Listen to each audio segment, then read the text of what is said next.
ভারতবর্ষের বাইরের দেশগুলোতে বাতিল করে দিয়েছে। বলছে ওই ওষুধ খাওয়ানো যাবে না বাচ্চাগুলোকে, ওই ওষুধ খাওয়ানো যাবে না পোয়াতি মেয়েগুলোকে, ওই ওষুধ খাওয়ানো যাবে না প্রেসার বান হার্টের আর এই যে কিডনির রোগ সেই কিডনি রোগীদেরকে। আর সেই ওষুধগুলোর কোম্পানিতে তিন বার নোটিশ দেওয়ার পরেও সুপারি কিলার মোদি ওখান থেকে ইলেকট্রাল বন্ডের টাকা নিয়ে আর নিজের মুখে वो नोट ठूस कर रखे हैं, क्योंकि पार्लियामेंट में बोलने वाला लाल झंडा नहीं है। इसीलिए आप लोगों को निर्णय लेना पड़ेगा कि सीजन माने सीजन नয়, सीजन माने लाल झंडार একটা সৈনিক যে পার্লামেন্টের বুকে এদের বলতি বন্ধ করে আসবে।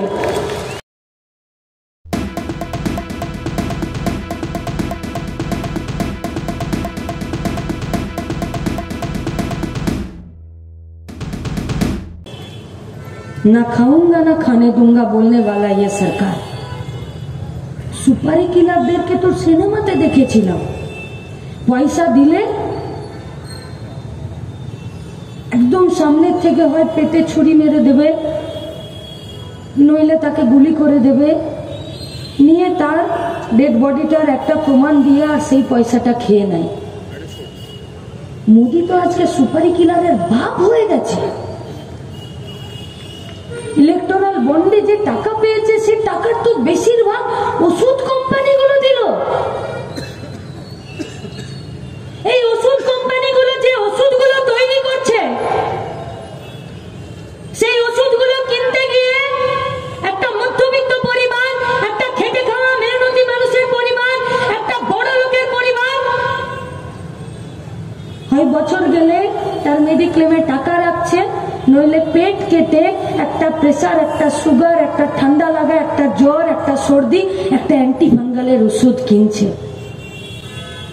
মাস গেলে 8,000 টাকা বেতন আর 4,000 টাকা ওষুধের দোকানে সওদা করার খাতা করে দেওয়া আছে, দোকানে মুদিখানার মতন। বাপ মায়ের বুড়ো বয়সের ওষুধের উপরে তার ডিপেন্ডেন্সি বেড়ে গেছে বলে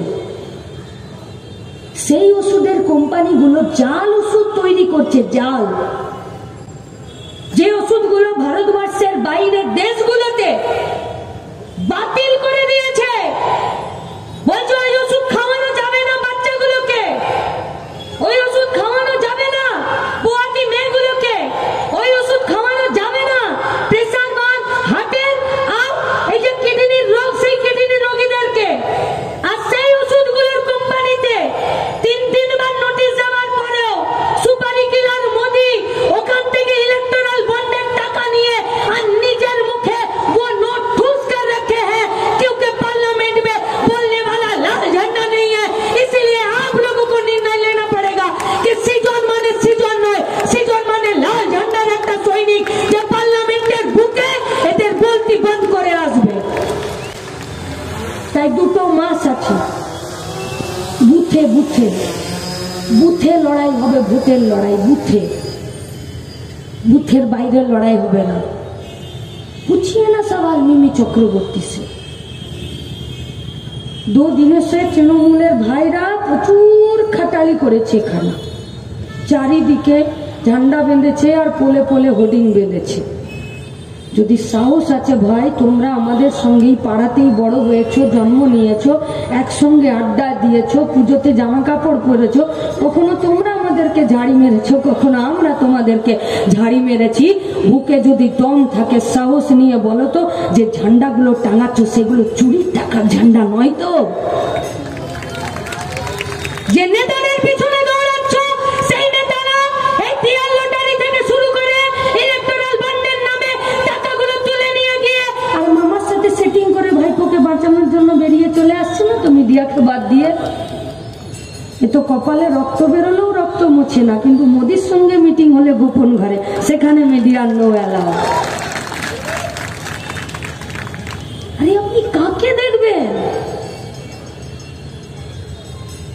বিজেপি যে স্বৈরাচারী শাসন ক্ষমতা তৈরি করতে চাইছে, ওর পেয়াদারা গরুর দুধে সোনা খুঁজছে, আর যিনি দাদার হাত ছেড়ে বেরোতে পারছেন না তারা ধোঁয়াতে কারখানা খুঁজছে, ধোঁয়াতে কারখানা খুঁজছে। রাজনীতির বিরাজনীতিকরণ নয় এটা।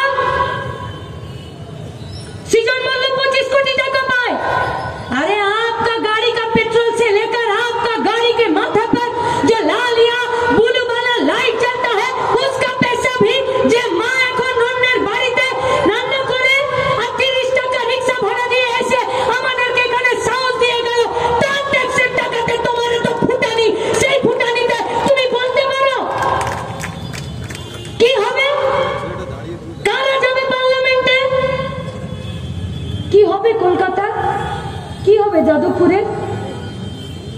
মধ্যবিত্ত অংশের মানুষেরা যারা আছেন, করোনার আগে এই কলকাতার বুকে 6000 বাস ছিল, 6000। করোনার পর নোটিশ এলো, করোনার আগে নোটিশটা এলো, বলো 15 বছরের বেশি যে বাসগুলোর বয়স হয়ে গেছে সেই বাসগুলোকে বসিয়ে দিতে হবে। করোনাতে বাস, ট্রাক, ট্রাম কিছুই চললো না। চাকা থেকে শুরু করে ইঞ্জিন, ইঞ্জিন থেকে শুরু করে পাতি, পাতি থেকে শুরু করে মোবিলটা পর্যন্ত সবটা নষ্ট হতে থাকলো। যে বাসটা 15 বছরের পুরনো হয়ে গেল বলে আপনি ক্যান্সেল করতে একটা নোটিশ পাঠিয়ে দিলেন পরিবহন মন্ত্রী, তিনি কি একবারও জিজ্ঞেস করতে চাইলেন যে বাসে যে খালাসি কন্ডাক্টর আর যে বাসের ড্রাইভার আছে আর যিনি এজেন্টের কাছে বসে নিয়ে সেই বাসটাকে ছাড়েন, আর পরের যে চেকিংটা আছে সেখানে যিনি এজেন্ট আছেন সেই বাসটাকে সঠিক সময়ে লেট করলো কি করলো না সেটা যিনি দেখেন, আর যে বাসের মালিক আছে যে বাসটা দাঁড়িয়ে থাকলো গোটা করোনাতে 2 বছর 2.5 বছর, সেই বাসটা আজ বেচে দিলে 25 লাখ টাকা পাওয়া যাবে? পাওয়া যাবে না। কিন্তু একটা নতুন বাস কিনতে গেলে 25 লাখ টাকা পাওয়া যায়। যাদবপুরে বাসে চাপুন, হাওড়ায় নামুন, শাটেল থেকে শুরু করে যে কোনো বাসে 20 থেকে 25 টাকা পর্যন্ত ভাড়া। কিন্তু আজকে যে 6000 বাসের জায়গা ছিল সেই 3000 বাসকে বসিয়ে দিলেন।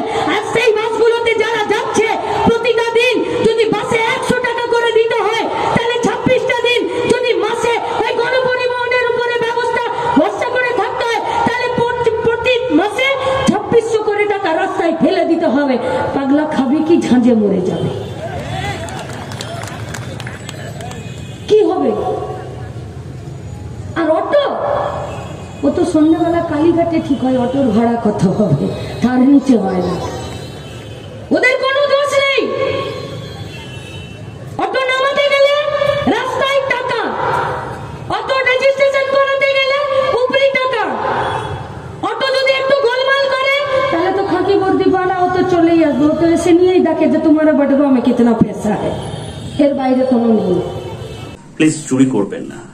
একজন কন্টেন্ট ক্রিয়েটার অত্যন্ত কষ্ট করে তার কাজকে এগিয়ে নিয়েছে, তাই তার কাজকে সাপোর্ট করুন, তার কাজকে ভালোবাসুন, কিন্তু তার কাজ নিজের চ্যানেলে তুলে দেবেন না। কারণ জানবেন পাইরেসি কিন্তু একটা অত্যন্ত দণ্ডনীয় অপরাধ। আপনারা দেখছেন আওয়াজ, রোজকারের হক কথা। ফর মোর আপডেটস অ্যাবাউট আওয়াজ, please subscribe our YouTube channel Rajshekhar thali.